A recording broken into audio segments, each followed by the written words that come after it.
What's up, y'all? Side Street Kid, back with another episode. Side Street Stories, episode part 5. Episode 5, I think it is. I checked last time, I think I've done 4 so far, so this is episode 5. Yeah, man. I really ain't know where to go next. I got so many stories, man. Stuff just be popping in my head. I don't always have time to stop and make a video or whatever, and then I might forget about it by the time I think about it. But this one,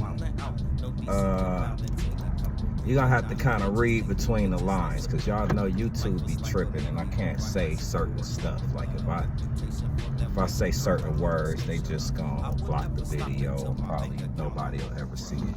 So yeah, read between the lines, you'll get it. You know what I mean? I'll probably change a couple words up or something. You'll have to kind of understand that. But so this one is about George Clinton. George Clinton from Parliament, Funkadelic, Atomic Dog fame, you know, Godfather. I guess some people say James Brown's the Godfather. I'm from LA, so I consider George Clinton is like the same Godfather of hip hop, you know what I mean? But yeah, so it's like 2006 maybe, 2007. I don't always be remembering years like that and stuff, but I know it was somewhere around in there, 6, 7, 5 maybe. And so I'm at the dungeon. This one we got the Dungeon East, what we call the Dungeon East. You know what I mean? On the east side of Atlanta, another dungeon, right? The one that I lived at mostly. I stayed at Rico's house. I don't know, I guess it's about 50-50. Rico's house, the main dungeon. I stayed there for years. Also stayed at Dungeon East for some years. So,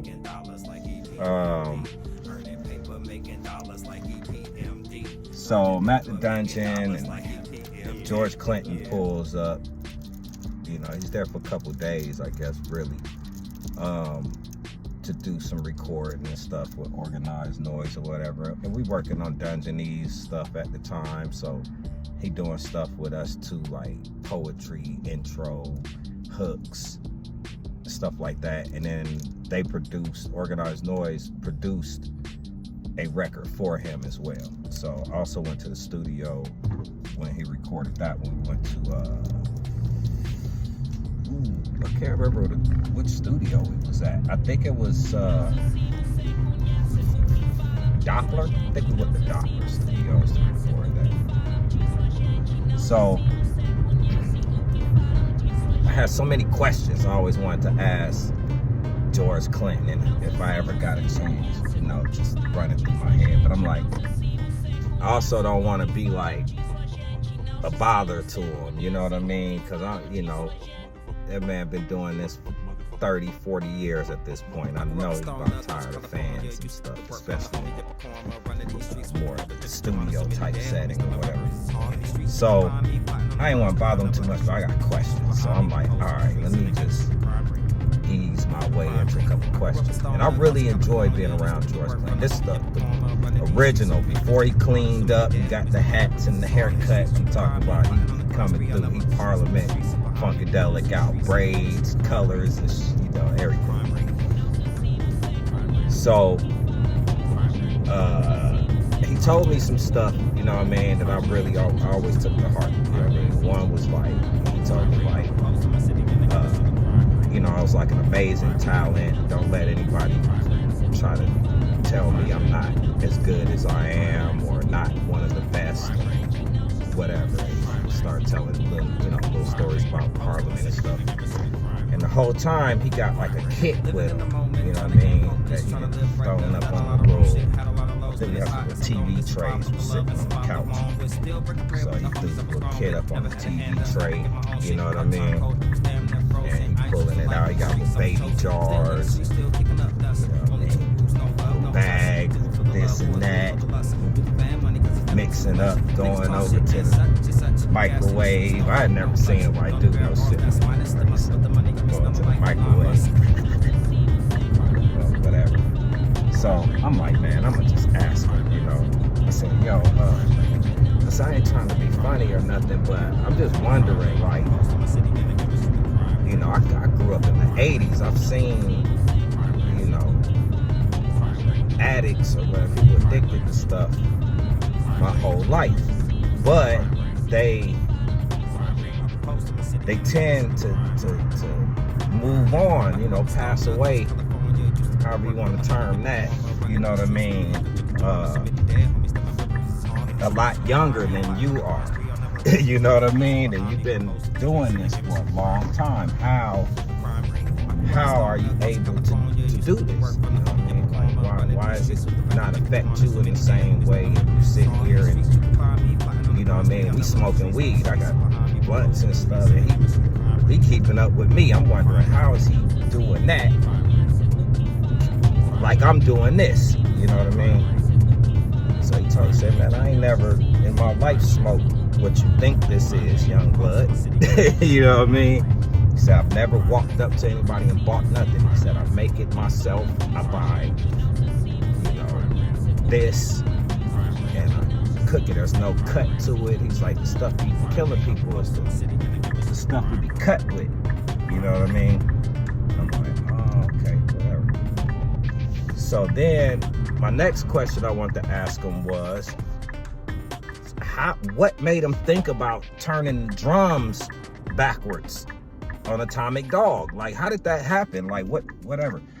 So he told me the story of how that happened. You know what I mean? He was like, basically, they came from somewhere, flew into LA. He knew he had a session to get to in the morning, but that night, you know, he called up the Connect and some girls. They come to his hotel room and he get lit. And he said next thing he know, he was waking up. He was underneath some table. Girls, naked girls passed out all around him. He don't know how long he been out, but he knew he was supposed to be in the studio. So he go to the studio. When he get there, he didn't miss the session. Everybody left. You know what I mean? So he in there. Parliament, they came and left without him. So he's like, you know, how did, you know, they record without me? What they do? He said he was very insecure about the members of Parliament believing they could make a hit record without him, because he was scared they would leave him or whatever. You know what I mean? Which was funny to hear coming from him. But so he said he always tried to make them, which he was relating back to me, like, don't let anybody play with your head like that. He was like, that was one of the biggest mistakes he made in his career. So anyway, they had already recorded it. The engineer played the track, and it was Atomic Dog. He said it was amazing. It was Atomic Dog without him on it. And he said it burned him up on the inside because it was so good. So he was trying to figure out, how can he mess this song up so that they won't think they can make a hit. He wanted them to believe, yeah, you could do all of that, but you don't know the science and mechanics to making a hit. Y'all didn't know how to, you know, take it to the full length or whatever. So he told the engineer, look, we're gonna cut the tape, flip the drums backwards. He thought of all kind of stuff. Then he said, all right, let me go in the booth and put some vocals on top of it. You know, just gonna go from there. That's what it's gonna be. So he said he thought he had messed the song up good. Went to the booth, put the headphones on, engineer hit play, record, and he said it came on. And he was like, this is a dog. And he said that it was in that moment that he realized a hit is a hit no matter what. You cannot mess up a hit. Because he kept saying that. He was like, that's why people can sample Atomic Dog 1,000 times, and every time it's still a hit. You know what I mean? But yeah, man, I thought that was a crazy story. I try to tell it real fast because I ain't got all the time on here like that. Whatever. He elaborated a lot more, but you know, that's pretty much the gist of it. when I went to the studio with him later that night, he recorded a song called Angel. I think it was called Angel or Angel Baby, something like that.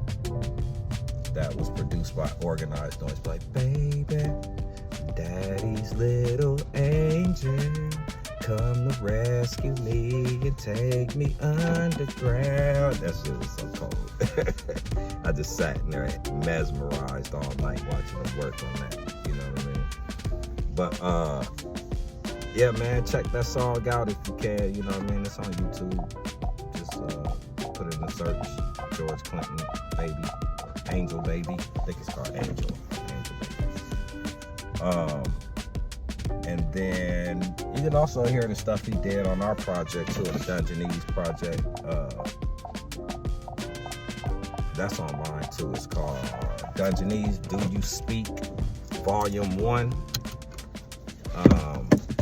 Where, you know, we all on it doing little stuff or whatever. You know, it's a mixtape, Dungeonese mixtape. I got like 2-3 songs on there. A bunch of us on there. Goody Mob is on there, Outkast. But we put it out ourselves, so, you know, it's underground. A lot of people haven't heard it. But go check it out. Yeah, like George Clinton came through and rocked on that too. But yeah, man, I just thought that was real cool. You know what I mean? I enjoyed being able to kick it with George Clinton like that, and how, you know, normal he was as far as like holding conversations with you, and just, you know what I mean, treat everybody the same. I felt like there was no, oh, you're a star and you're not, and this, that, and the third. It just, he's the same person with everybody, man. I really, you know what I mean, salute George Clinton, man. Just one of my musical idols. I'm becoming something like a monster. I've been on a mission, flipping chicken like it's Wingstop. That kind of thing. But yeah, man. Side Street Stories, Episode 5. The F, George Clinton, Atomic Dog. Working kitchens with the stove top, staying on my toes and on point like Barishnikov.